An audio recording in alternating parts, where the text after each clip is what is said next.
पिछले व्याख्यान से आगे बढ़ते हुए हम लोग इस समय अपनी इदम पुस्तक के पृष्ठ क्रमांक 89 पर हैं और हम लोग विविधताओं की बात कर रहे थे, वैयक्तिक भिन्नताओं की जब बात कर रहे थे तो फिर उसमें से एक टॉपिक निकलता है विशिष्ट बालक समूह, स्पेशल ग्रुप ऑफ चिल्ड्रन। और जब कोई बच्चा विशिष्ट कहलाता है तो फिर वो अधिगम में प्रतिभाशाली या अधिगम अक्षमताएं, डिसलेक्सिया, डिस्प्रेक्सिया से ग्रसित वाला भी हो सकता है, कई प्रकार का हो सकता है। तो हम विशिष्ट जो बालक हैं जिसमें दिव्यांग भी आते हैं, ये सब इनकी बात इस व्याख्यान में कर रहे हैं। और एलडी लर्निंग डिसेबिलिटी जो हैं, डिसलेक्सिया, डिस्प्रेक्सिया, डिस्फेजिया, डिस्ग्राफिया इत्यादि, इनकी भी चर्चा कर रहे हैं। पहला बिंदु है विशिष्ट बालक शारीरिक, मानसिक, सामाजिक, आर्थिक या संवेगात्मक रूप से सामान्य बालकों से पर्याप्त रूप से भिन्न होते हैं। सामान्य जो औसत सभी प्रकार से ठीक ठाक हैं, उनसे ये किसी न किसी रूप में मानदंडों में नीचे या ऊपर होते हैं, इसलिए इनको विशिष्ट बालक कहा जाता है।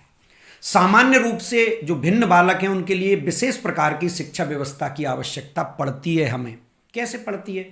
मान लीजिए कोई नेत्रहीन विद्यार्थी है तो उसे ब्रेल पद्धति की आवश्यकता पड़ेगी। ये एक उदाहरण मैंने दिया आपको। तीसरा बिंदु है विशिष्ट बालक अगर कोई है तो उसकी जिस तरह की भिन्नताएं और विशेषताएं हैं उसी के अनुसार जो शिक्षा दी जाती है उसे स्पेशल एजुकेशन के नाम से जानते हैं। चौथा बिंदु है किसी बालक की जन्म से ही, मान लीजिए हाथ की कोई अंगुली छोटी है, शारीरिक दृष्टि बनावट से वो सामान्य नहीं है, तो हम उसे क्षतियुक्त बालक या बाधित बालक, इम्पेयरमेंट के नाम से जानते हैं। यानी शरीर में कोई छोटी मोटी बाधाएं हैं तो हम उसे क्षतियुक्त बालक, बाधित या इम्पेयरमेंट के नाम से अपने अनुभव में लेते हैं। यानी कोई ये सूची में नहीं टांगा जाएगा, लिखा नहीं जाएगा, ये अपनी जानकारी के लिए होता है। तो इसे इम्पेयरमेंट कहते हैं। असमर्थता क्या है? अशक्तता क्या है? शारीरिक रूप से सारे अंग तो हैं लेकिन क्रियाशीलता नहीं है, यानी वो उस काम को कर नहीं पा रहा है उस बॉडी पार्ट से। जैसे कि किसी व्यक्ति का एक आंख से न देख पाना या एक कान से न सुन पाना, तो वो कान है, सब है, लेकिन वो वर्क नहीं कर रहा है, तो उसको हम असमर्थता या अशक्तता के नाम से जानते हैं। तो इम्पेयरमेंट के बाद आई डिसेबिलिटी और तीसरा फिर शब्द आएगा विकलांगता, जिसे अपन हैंडीकैप के नाम से जानते हैं, अपंगता। जो बालक शारीरिक दोष रखते हैं वो विकलांग कहलाते हैं। किसी विशेष क्षेत्र में एक विशेष प्रकार की विकलांगता कहलाती है। जैसे कोई व्यक्ति कलर ब्लाइंड है, कलर उसे अंतर समझ में नहीं आता तो वाहन चलाने में दिक्कत आएगी उसे, सेना, जल सेना वगैरह में उसे नहीं लिया जाएगा। लेकिन अगर वो कोई दूसरा काम करना चाहता है तो कोई दिक्कत नहीं। अब हकलाना है तो वो वकालत नहीं कर पाएगा, अभिभाषक माने वकील नहीं बन पाएगा क्योंकि वो ठीक तरह से वहाँ बोल नहीं पाएगा। लेकिन अगर वही अकेला व्यक्ति अगर चित्रकारी करना चाहता है तो कोई दिक्कत नहीं है। कहने का मतलब किसी विशेष क्षेत्र में कार्य करने के लिए जो चीज़ हमारे लिए बहुत बड़ी एक क्षति का काम करती हैं, अपंगता का काम करती हैं, वो विकलांगता के नाम से जानी जाती हैं। क्षतियुक्तता का संबंध शारीरिक संरचना, स्ट्रक्चर से है, असमर्थता का संबंध फंक्शन से है, और अपंगता सोशल और साइकोलॉजिकल दोनों प्रकार की होती है। यानी एक तरह से समझें हम कि क्षतियुक्त कोई है, इम्पेयर्ड है, तो शारीरिक रूप से शुरुआती तौर पर है।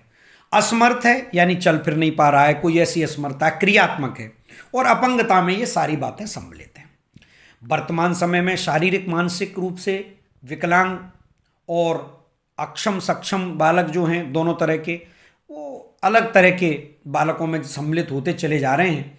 चित्र में भी आप देख रहे हैं poor memory, dyslexia, ADHD, attention disorder, language disorder हो सकता है, प्रोसेसिंग इशू हो सकते हैं, ध्यान केंद्रित नहीं कर पा रहे, कन्वर्जेंस नहीं है, तो स्पीच प्रॉब्लम हो सकती है। तो ये स्पेशल बच्चे आजकल बहुत देखने में दुनिया में मिल रहे हैं।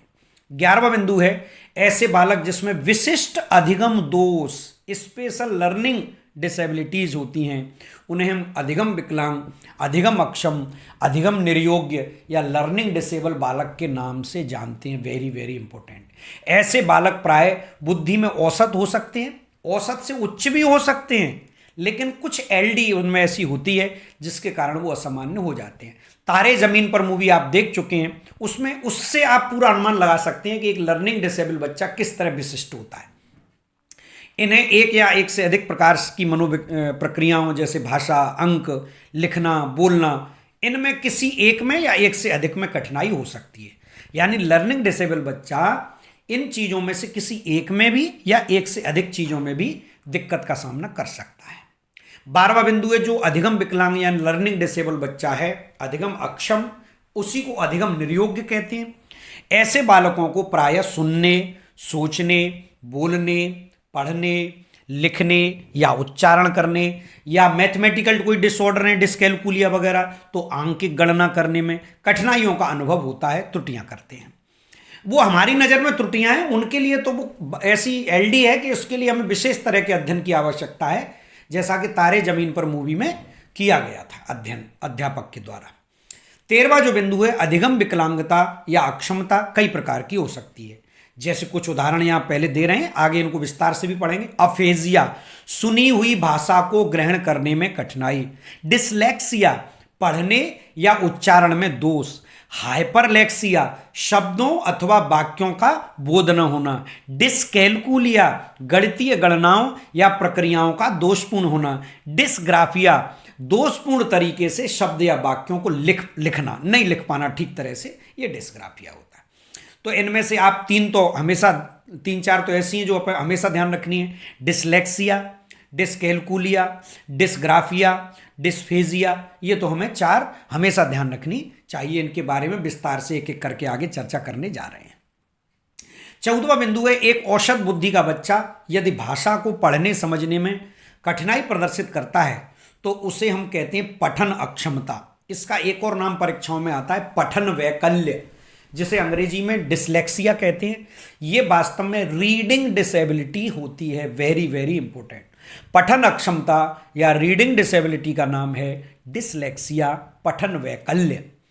15वां बिंदु है सुसंगत वर्तनी में कठिनाई आती है। स्पेलिंग कंसिस्ट रूप से नहीं लिख पा रहा है, वो मतलब समझ नहीं पा रहा है, वर्तनी जो लिखी हुई है उसको ठीक तरह से उसे दिखाई नहीं दे रही है, तो ये पठन वैकल्य ही है। मतलब रीडिंग डिसेबिलिटी अगर उसे है तो फिर वही डिसलेक्सिया पीड़ित है बच्चा। पठन वैकल्य या रीडिंग डिसेबिलिटी के कई रूप भी होते हैं, डिसलेक्सिया, एलेक्सिया, हाइपरलेक्सिया। लेकिन आपको केवल ये ध्यान रखना है कि इनमें लगेगा सब में वही एलेक्सिया, लेक्सिया, लेक्सिया सब में लगेगा। पढ़ने में जितनी कठिनाइयां होती हैं, यानी डिसलेक्सिया के परिवार के जितने सदस्य हैं सब में लेक्सीम जरूर लगेगा। Dyslexia, alexia, hyperlexia. तो लेक्सीम माने शब्दों की बनावट जो होती है उसको लेक्सीम कहते हैं। उसे दिखाई ठीक से नहीं दे रहा है, वो चीज़ नहीं समझ पा रहा, उसकी मानसिक प्रक्रिया उस वर्तनी को नहीं समझ पा रही है, तो लेक्सीम प्रॉब्लम है, तो उसे ही डिसलेक्सिया, उसी परिवार में एलेक्सिया, उसी में हाइपरलेक्सिया होगा। उदाहरण देखें, एक शिक्षार्थी को 10 की जगह नेट दिखाई देगा, मिरर इमेज दिखाई दे सकती है, शौ को वाज दिखाई देता है, तो वो डिसलेक्सिया से ग्रसित है। तो लेक्सिया परिवार को ध्यान रखना है। और डिस माने गड़बड़। 18वां बिंदु है वे बच्चे जो भाषाई कठिनाइयों का, लैंग्वेज डिसेबिलिटीज का, मौखिक रूप से परेशानियों का सामना करते हैं, उन्हें हम अफेजिया, डिसफेजिया, हाइपरफेजिया के नाम से जानेंगे। डिस और हाइपर ये लगा दीजिए फेजिया में। फेज माने मौखिक रूप से बोलना। तो मौखिक भाषा में जिसको समस्याएं होती हैं उसे हम अफेजिया, डिसफेजिया या हाइपरफेजिया के नाम से संबोधित कर सकते हैं। 19वां बिंदु है जो बालक निरंतर शब्दों और वाक्यों को त्रुटिपूर्ण लिखता है, लिखने में उसके हाथ जो है ठीक तरह से नहीं चलते हैं, तो उसे डिसग्राफिया, अग्राफिया, हाइपरग्राफिया कह सकते हैं, लेकिन केवल डिसग्राफिया पर्याप्त है। डिसग्राफिया दोष से वो ग्रसित माना जाएगा। कक्षा का एक विद्यार्थी 3 गुणा 3 को हमेशा 3 + 3 समझता है और उसे ये समझ ही नहीं आता कि ये 3 और 3 9 क्यों हो रहे हैं, ये तो 6 होना चाहिए, या 3 और 3 6 क्यों हो रहे हैं, 9 होना चाहिए। वो एक तरह की डिसकैलकुलिया से ग्रसित है। ये ऐसे नहीं है, अगर आप शुरुआत में बच्चा त्रुटियां कर रहा है गणित में तो उसे घोषित नहीं कर देना चाहिए कि तुम्हें डिसकैलकुलिया है। ये तो एक विशेष प्रकार की अधिगम अक्षमता है कि उसे जो अंक हैं उन अंकों की संक्रियाएं कभी भी मस्तिष्क से समझ नहीं बैठती हैं, और वो एक विशेष प्रकार की बाधा होगी, तभी आप उसे डिसकैलकुलिया बड़ी जांच के उपरांत वैज्ञानिकों से तभी घोषित करवा सकते हैं, छोटी छोटी बातों पर बच्चे को ये नहीं इस तरह से अपन को आकलन कर लेना चाहिए। 21वां बिंदु है नेत्रहीन बालकों को पढ़ाने के लिए ब्रेल लिपि का इस्तेमाल किया जाता है। इसके आविष्कारक लुई ब्रेल हैं जो कि फ्रांस के थे। 22वां बिंदु है ध्यान का अभाव, अति सक्रियता विकार, attention deficit hyper activity disorder, इसका नाम ध्यान कर लीजिए, अति क्रियाशीलता विकृति, attention deficit hyper activity disorder. नाम से ध्यान दीजिएगा, अटेंशन डेफिसिट ध्यान तो कम देता है और हाइपर एक्टिविटी बहुत इधर उधर हाथ पैर चलाता है, ऐसा बच्चा है। ये कैसे हो जाता है?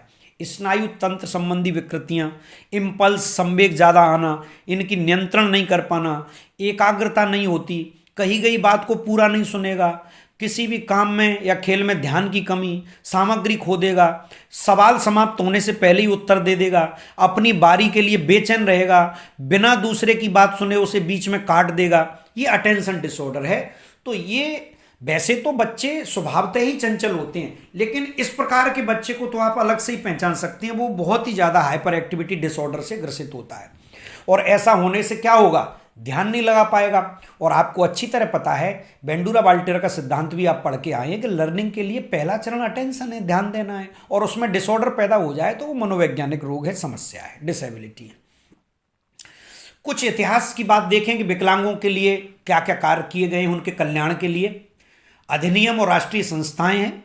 मानसिक स्वास्थ्य अधिनियम 1987 में आया, मेंटल हेल्थ एक्ट, विकलांग बच्चों का इलाज और उन्हें पुनर्वास करना है, फिर से समाज से जोड़ने का कार्य। भारतीय पुनर्वास परिषद बहुत ही महत्वपूर्ण संस्था है, रिहेबिलिटेशन काउंसिल ऑफ इंडिया के नाम से जानी जाती है। और इसके लिए अधिनियम 1992 में आया, संशोधन 2000 में हुआ। ऐसे व्यक्ति जो विकलांगों के लिए काम करते हैं, दवा दारू उपचार करते हैं, उनके लिए विशेष प्रकार का ध्यान देते हैं, उनको प्रशिक्षण देता है, सर्टिफिकेट देता है ताकि वो अपनी प्रैक्टिस कर सकें। विकलांग व्यक्ति अधिनियम 1995 में भी आया, इसे पीडब्ल्यूडी एक्ट कहते हैं, पर्सन्स विद डिसेबिलिटी एक्ट 1995। 1996 में ये लागू हो गया। इसमें 7 प्रकार की डिसेबिलिटीज को मान्यता दी गई है। पहला है अंधापन, ब्लाइंडनेस, अल्पदृष्टि, लो विजन, श्रवण बाधित, हियरिंग इम्पेयर्ड, गामक बाधा, लोकोमोटर डिसेबिलिटी, चलने फिरने में कठिनाई, निवारण योग कुष्ठ रोग, लेप्रेसी, मानसिक रूप से मंद होना, मेंटल रिटार्डेड, कोई मानसिक बीमारी हो, मेंटल इलनेस। इन 7 में से किसी एक में होने पर उसको सर्टिफिकेट दिया जाता है कि भाई इतने प्रतिशत दिव्यांग है। और उसी हिसाब से आप देखते हैं कि नौकरियों में भी जो दिव्यांग आरक्षण है वो इन्हीं में से चलता है। राष्ट्रीय न्यास बना, एनटीए 1999 में एक संवैधानिक निकाय है जो विकलांगों को आत्मनिर्भर बनाता है। इसके जरिए 2 विकलांगताएं और दृष्टि में आई। एक है स्वलीनता विकार, बड़ा फेमस है दुनिया में, ऑटिज्म। एक स्नायु तंत्र विकार है, इसमें बच्चा न तो क्या कह रहे हो आप इसको समझता है, न बोलता है, और रिपीटेड व्यवहार करता है, बार बार एक ही चीज़ों को बोलता है, सामाजिक जुड़ाव होता नहीं है, संबंधियों को पहचानता नहीं है। तो स्वलीनता जो है वो आनुवंशिक कारण भी हो सकते हैं, कुछ और कारण भी हो सकते हैं। ऑटिज्म से पीड़ित बच्चों की संख्या दुनिया में बढ़ती चली जा रही है।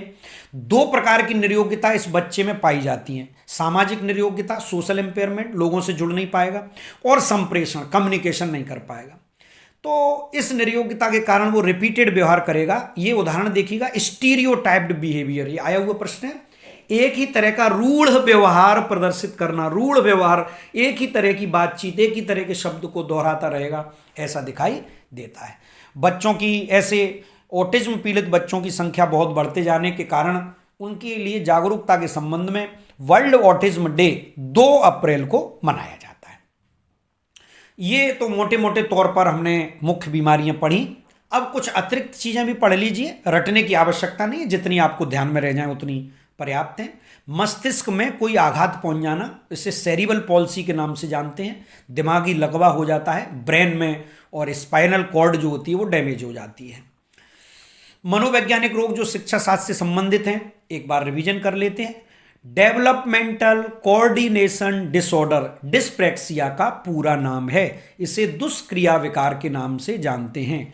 डिस्प्रैक्सिया, डेवलपमेंटल कोऑर्डिनेशन डिसऑर्डर, ये न्यूरोलॉजिकल डिसऑर्डर है। इसके कारण ज्ञानेंद्रियों में एकीकरण नहीं हो पाएगा, बच्चा हाथ और आंखों में समन्वय नहीं कर पाएगा। जैसे आपसे पूछा गया, पेंसिल नहीं पकड़ पाता, बटन नहीं बंद कर पाता, कौन सी बीमारी से? तो डेवलपमेंटल कोऑर्डिनेशन नहीं कर पा रहा है हाथ पैरों में, इसे हम डिस्प्रैक्सिया के नाम से जानते हैं। डिस्प्रैक्सिया, प्रेक्सिम विकार माने जाएंगे। डिसकैलकुलिया गणन विकार कहलाता है। Arithmetic problem, difficult in mathematics, उसको डिसकैलकुलिया कहते हैं। पठन विकार को डिसलेक्सिया कहते हैं, इस पर चर्चा हो गई है। एक डिस्फेजिया होता है, कंठ में कोई प्रॉब्लम होती है, उसे डिस्फेजिया, ये भाषाई विकार भी होता है, निगरण कष्ट भी कहते हैं। डिसग्राफिया, ग्राफ माने हाथ से लिखने की प्रॉब्लम, हैंड राइटिंग प्रॉब्लम को डिसग्राफिया के नाम से जानते हैं। एक अप्रेक्सिया है, ये भी चलने फिरने में मोटर डिसऑर्डर होता है। भाषा आघात अफेजिया की मैं बात कर चुका हूं कि लैंग्वेज में कंठ से कोई प्रॉब्लम हो तो अफेजिया, डिस्फेजिया, हाइपरफेजिया के नाम से जाना जाता है। स्वलीनता की हमने बात की, ऑटिज्म की, ये भी न्यूरोमेंटल डिसऑर्डर है। इसमें सोशल इंटरेक्शन नहीं होगा और non verbal communication, repeated behaviour होगा। स्वलीनता, सामाजिक व्यवहार, इसे आत्मविमोह, स्वपरायणता, स्वलीनता, ऑटिज्म इतने नामों से जाना जाता है। इसके लिए एक सिंड्रोम काम करता है, आत्मविमोह स्पेक्ट्रम विकार, ASD। इससे बच्चा जो है शुरू से ही आप समझने लगते हैं कि ये बच्चा ऑटिज्म पीड़ित है, तो उसका वो जो है अन्य बच्चों की तुलना में असामान्य नजर आएगा। एक और ट्रामा है PTSD, post traumatic stress disorder. जब कोई ट्रामा हो जाए, यानी कोई बहुत बड़ी आपत्ति विपत्ति हो जाए, कोई बहुत बड़ा संकट कहीं आ जाए, जैसे कोरोना पीरियड आया, तो कोरोना पीरियड के साथ एक चीज जुड़ जाती है, एंग्जाइटी। उस पीरियड के निकल जाने पर भी एक तनाव लंबे समय तक रहता है, चाहे भूकंप है, कोई त्रासदी है, और ये आप देख ही चुके हैं। तो उसके बाद जो हमारे मन में, लोगों के मन में जो घबराहट रहती है, जो चिंता रहती है, उसे पोस्ट ट्रॉमेटिक स्ट्रेस डिसऑर्डर के नाम से जाना जाता है, यानी घटना होने के बाद लंबे समय तक चिंता में रहना। एक 10वां बिंदु है सावेंट थ्योरी ऑफ इंटेलिजेंस, इसे सावेंट सिंड्रोम के नाम से जाना जाता है। ऐसी तकलीफ में क्या होता है कि IQ तो कम होता है बच्चे का, निकाला जाए तो, लेकिन बड़ी तेजी से वो लंबी लंबी गणनाएं कर लेता है, उसमें ऐसा कुछ विकार होता है। कला संगीत में भी असाधारण प्रदर्शन कर सकता है, लेकिन वैसे वो आमतौर पर बिल्कुल बुद्धि लब्धि में कम पाया जाता है। तो ये सावेंट सिंड्रोम के नाम से जाना जाता है। तो हमने इन विभिन्न प्रकार की लर्निंग डिसेबिलिटीज के बारे में पढ़ा। अब आते हैं कुछ स्पेशल हाई फैक्ट्स। उन हाई फैक्ट्स को आप एक बार देख लें, जितने स्मरण में रह जाए, है ना, रटने की आवश्यकता नहीं है, ध्यान दीजिएगा। डिसलेक्सिया क्यों होता है? मस्तिष्क के दोनों गोलार्ध ठीक से काम नहीं करते। हाइपर एक्टिविटी का क्या कारण है? लैक ऑफ कंसंट्रेशन, एकाग्रता का अभाव। डिस्फेजिया, फेज शब्द किसका द्योतक है? भाषा विकास के प्रॉब्लम का। Dysphagia, हाइपरफेजिया, aphasia. डिस्थीमिया, ये किससे संबंधित है? ये डिप्रेशन से संबंधित है। Dysthymia, dysthymia depression. डिसमेमोग्राफिया मेमोरी से संबंधित है। ऑटिडेक्सिया ऑडिटरी, सुनने से संबंधित है, सुन नहीं पाता है। बाइपोलर डिसऑर्डर, कभी डिप्रेशन में चला जाना, कभी बहुत उद्यम करना। मोनोप्लेसिया, एक हाथ या एक पैर में दिक्कत। हेमीप्लेसिया, दोनों हाथ या दोनों पैरों में दिक्कत। क्वाड्रिप्लेसिया, हाथ और पैर चारों प्रभावित हो जाएं। एम्यूटेशन, अंग कट जाना। एपिलेप्सी, मिर्गी के दौरे पड़ना। ग्लूकोमा, रेटिना क्षतिग्रस्त आंखों की हो जाना। लोकोमोटर यानी चलने में दिक्कत, जैसे पोलियो या उक्त रक्तचाप के कारण फालिस मार जाना, पैरालाइसिस का अटैक पड़ जाना। मेंटल डिसेबिलिटीज में क्यों ऐसा कारण आता है? ये गर्भावस्था के कारण हो सकता है, डायबिटीज के कारण हो सकता है, डिलीवरी के समय कोई दिक्कत हो सकती है, पीलिया से शुरुआत में बच्चे में इस तरह के विकार आ सकते हैं। अंतर्राष्ट्रीय विकलांग दिवस 3 दिसंबर को मनाया जाता है। एटर्ड नाम के एक व्यक्ति थे फ्रांस में, उन्होंने एक जंगली लड़के को पढ़ाने का प्रयास किया, तो उन्हें पहला स्पेशल एजुकेटर माना जाता है। Special child, special education, special educator एटर्ड हुए। मंदबुद्धि बालकों के लिए पहला काम भी फ्रांस में ही हुआ। पेरिस में 1882 में सैगविन नामक सज्जन ने मंदबुद्धि बालकों के लिए पहला विद्यालय खोला। फ्रांस में ही अंधों के लिए ब्रेल लिपि का आविष्कार हुआ, लुई ब्रेल ने किया। फ्रांस में 1809 में शुरू किया, 1821 में ब्रेल लिपि आविष्कार की इन्होंने। ब्रेल प्रणाली को 1832 में स्वीकृति मिल गई सरकार की। इनके सम्मान में भारत में भी 2009 में 2 रुपए का सिक्का लुई ब्रेल के नाम से जारी किया जा चुका है। गणित में भी ब्रेल छू छू कर काम कर सकते हैं। इसके लिए ब्रेल का रूलर आता है, चांदा, कंपास आता है, जिससे बच्चे गणित के काम भी दृष्टिहीन बच्चे कर सकें। जो ब्रेल स्लेट होती है जिस पर अंगुली फेर फेर के अंधे बच्चे पढ़ते हैं, उनमें 6 गांठें या 6 बिंदु होते हैं। ये 6 का जो होता है टर्न, वो बदल बदल के उनको टच करके पढ़ सकते हैं। ब्रेलर का टाइपराइटर भी आता है जिसमें 6 बटन और 1 स्पेस होता है। भारतीय जो ब्रेल है वो इंग्लिश ब्रेल पर ही आधारित है। इसमें 26 से अधिक वर्ण पाए जाते हैं। टॉकिंग कैलकुलेटर, बोलने वाला कैलकुलेटर, अबेकस उपकरण, ये भी दृष्टिबाधितों के लिए आता है। अबेकस एक गिनतारा होता है जो चौखटे में होता है। इसमें तार लगे रहते हैं, तार में मूंगे या लकड़ी के मनका लगे रहते हैं जो गिनती के काम आते हैं। कुल मिलाकर ये सब हमने देखे। ये विशिष्ट बालक हैं। विशिष्ट बालकों के समूह के लिए हमें ये नहीं कह देना चाहिए कि इनको अंत जगह ले जाओ, दूसरी जगह ले जाओ, बल्कि हमें खुद ही विशिष्ट पद्धतियों का इस्तेमाल करना चाहिए। समावेशन से पृथक नहीं करना चाहिए। व्यक्तिगत ध्यान देना, ये देख रहे हो चित्र में आप, विशिष्ट बालक हैं। व्यक्तिगत ध्यान दीजिए, व्यावसायिक प्रशिक्षण दीजिए, मनोवैज्ञानिक रूप से इनको मजबूती प्रदान कीजिए, ये साइकोलॉजिकली दृढ़ बने, ऐसा प्रयास करना चाहिए। सबसे पहले तो हम ही साइकोलॉजिकल दृढ़ हो जाएं। हम लोगों को अपनी मनोवैज्ञानिक कमजोरियां हैं उन पर नियंत्रण रखना चाहिए, तब हम अपने बच्चे को उचित प्रशिक्षण दे पाएंगे। राष्ट्रीय शिक्षा नीति पहली 1986 में आई, आप जानते हैं। विशिष्ट बालकों के लिए बड़ा प्रावधान किया गया। मनोवैज्ञानिक मार्गदर्शक, गाइडेंस एंड काउंसलर की व्यवस्था का प्रावधान किया गया। तो ये ध्यान कर लेना चाहिए। राष्ट्रीय शिक्षा नीति 1992 में क्रियान्वयन जब उसका हुआ, विशेष रूप से क्रियान्वयन प्रोग्राम बनाया गया, तो प्रत्येक विद्यालय में एक ऐसा टीचर होना जरूरी था, विशेष प्रशिक्षित, जो ऐसे बच्चों का ध्यान कर सके। 70 से कम बुद्धि लब्धि तो समझ लीजिए क्षीण बुद्धि समूह का बच्चा है। लो इंटेलिजेंस तो होता ही है, मेंटली रिटार्डेड होते हैं बच्चे। चित्र में ये बच्ची दिख रही है आपको। किसी बच्चे का निम्न स्तर, निम्न शैक्षिक उपलब्धि अगर है तो आप अचानक उसे मेंटली रिटार्डेड नहीं कह सकते। मेंटली रिटार्डेड होने के लिए बहुत सारे परीक्षण और वो समझ कर हमें देखना चाहिए। मानसिक रूप से जो बच्चे मंद हैं उनके लिए इंडिविजुअल इंस्ट्रक्शन, व्यक्तिगत अनुदेशन की जरूरत पड़ती है। मंद बुद्धि जो बच्चे हैं उनमें सामाजिक रूप से अक्षमता हो सकती है, एकाग्रता की कमी हो सकती है, जटिल चीज़ों को जल्दी नहीं समझ सकते हैं, आत्मनिर्भरता में भी कमी हो सकती है, जैसे लार निकल आती है बेचारों की, खाने पीने में फैला लेते हैं अपने कपड़ों पर। तो ये सब देख लेना चाहिए। मानसिक रूप से मंद बुद्धि बालक हैं, 50 के लगभग बुद्धि लब्धि के आसपास हैं या उससे अधिक हैं, 50-70 के आसपास, तो उन्हें प्रशिक्षित करना आसान है। और उससे नीचे चले गए तो फिर थोड़ा सा बहुत कठिनाई का काम हो जाएगा। कक्षा में सामान्य पिछड़ापन भी होता है, यानी पढ़ने लिखने में कमजोर बच्चे वैसे भी मिल जाते हैं, तो वो तो कुछ समायोजन के कारण है, मेला एडजस्टेड हैं। उनको एकदम ये नहीं कह देना चाहिए कि भाई ये मेंटली रिटार्डेड है, लेकिन वो भी एक दृष्टि से पिछड़े हुए तो हैं ही। 59वां बिंदु कहता है विशेष रूप से प्राथमिक स्तर पर विद्यार्थियों की सीखने संबंधी समस्याओं में अधिगम अक्षमताओं का विशेष ध्यान हमें कर लेना चाहिए कि हमसे कोई बच्चा छूट ना जाए। विशिष्ट बालक या स्पेशल चाइल्ड है, उसे कई रूपों में हमें देखना चाहिए, जिस तरह हमने लर्निंग डिसेबिलिटीज में देखा। विशिष्ट बालक असाधारण हो सकता है, उसके सील गुण सामान्य बच्चे से अलग हो सकते हैं। ऑर्लेंस्की नाम के विद्वान कहते हैं कि विशिष्ट का मतलब है जिसका परफॉर्मेंस किसी मानक स्टैंडर्ड से नीचे या ऊपर इतने हद तक विचलित हो कि उसके लिए विशेष शिक्षा की आवश्यकता पड़ जाए, तो फिर उसे विशिष्ट बालक के नाम से जानते हैं।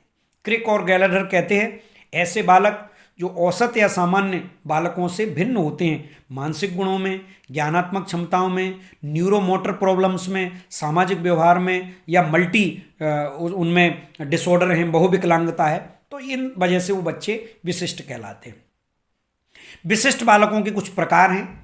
हेडवर्ड और ऑरेंस्की ने कहा है प्रतिभाशाली बच्चा भी विशिष्ट है, मानसिक रूप से मंद है, विशिष्ट है, शिक्षण में असमर्थता है, कोई डिसेबिलिटी है, विशिष्ट है, व्यवहार संबंधी कोई डिसऑर्डर है, व्यवहार कभी कभी जैसे कोई किसी को काट खाता है, किसी पे थूक देता है, तो ये बिहेवियरल डिसऑर्डर जो है वो भी विशिष्ट है। भाषा दोष से ग्रसित है, डिसऑर्डर है। दृश्य एवं श्रव्य दोष से ग्रसित है, विशिष्ट बच्चा है। बहुविकलांगता से ग्रसित है, विशिष्ट बालक है। अब इन विशिष्ट बालकों पर हमें कुछ विशेष ध्यान देने की आवश्यकता होती है। मान लीजिए प्रतिभाशाली बच्चे की बात कर लें, गिफ्टेड चाइल्ड की। जिन बच्चों की बुद्धि लब्धि 120 के आसपास या ऊपर है, प्रतिभाशाली होंगे ही, अपने आप को वो हर क्षेत्र में बॉर्न ग्रेट टैलेंट की तरह प्रस्तुत करेंगे। टॉरेंस कहते हैं प्रतिभाशाली बालक का निष्पादन बड़ा उच्च कोटि का होगा, यानी परफॉर्मेंस, निष्पादन का मतलब होता है परफॉर्मेंस, जो भी काम आप देंगे परफॉर्मेंस बहुत तेज रहेगा। क्रो एंड क्रो कहते हैं कि बुद्धि लब्धि 130 के लगभग हो, कला, गणित, संगीत, अभिनय एक से अधिक क्षेत्रों में योग्यता रखते हों, और मनोवैज्ञानिकों और अध्यापकों का यह मानना है कि इनमें उच्च योग्यता होती है, उच्च सृजनात्मकता होती है, हाई कमिटमेंट होता है, काम करके देते हैं। इनके कॉम्बिनेशन से हमें उच्च प्रतिभाशाली बच्चा दिखाई देता है। तो ये विशिष्ट होता है, इस पर भी विशेष ध्यान देने की जरूरत है, क्योंकि उच्च प्रतिभा होने के कारण ये भटक भी सकता है अगर इसे उचित मार्गदर्शन नहीं मिला तो, क्योंकि इसकी जिज्ञासा की पूर्ति होना चाहिए।